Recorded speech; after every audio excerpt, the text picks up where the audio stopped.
இறை வார்த்தை யோவான் நற்செய்தி அதிகாரம் 21 இறைவசனங்கள் 1 முதல் 14 முடிய.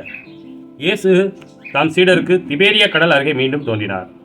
அவர் தோன்றியது இவ்வாறு: சீமோன் பேதுரு, திதிம் என்னப்படும் தோமா, கலிலேயாவில் உள்ள கானாவைச் சேர்ந்த நத்தனியேல், செபதேவின் மக்கள் ஆகியோரோடு இயேசுவின் சீடர்கள் வேறு இருவரும் கூடியிருந்தனர்.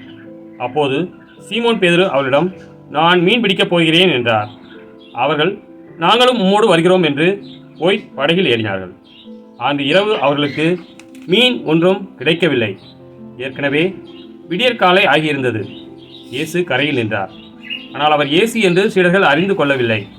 இயேசு அவர்களிடம், பிள்ளைகளே, மீன் ஒன்றும் படவில்லையா என்று கேட்டார். அதற்கு அவர்கள் இல்லை என்றார்கள். அவர், படகின் வலப்பக்கத்தில் வலை வீசுங்கள், மீன் கிடைக்கும் என்று அவர்களிடம் கூறினார். அவர்களும் அவ்வாறே வீசினார்கள்.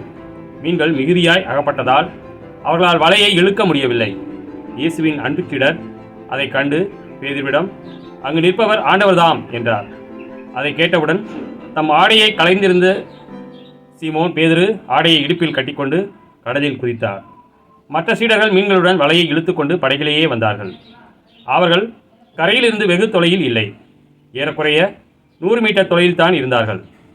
படகை விட்டு இறங்கியவுடன் கரியினால் தீ மூட்டியிருப்பதையும் அதன் மீது மீன் வைத்திருப்பதையும் அவர்கள் கண்டார்கள். அங்கு அப்பமும் இருந்தது. இயேசு அவரிடம், நீங்கள் இப்போது பிடித்தவற்றில் சில மீன்களை கொண்டு வாருங்கள் என்றார். சீமோன் பேதுரு படகில் ஏறி வலையை கரைக்கு இழுத்தார். வலை நிறைய பெரிய மீன்கள் இருந்தன.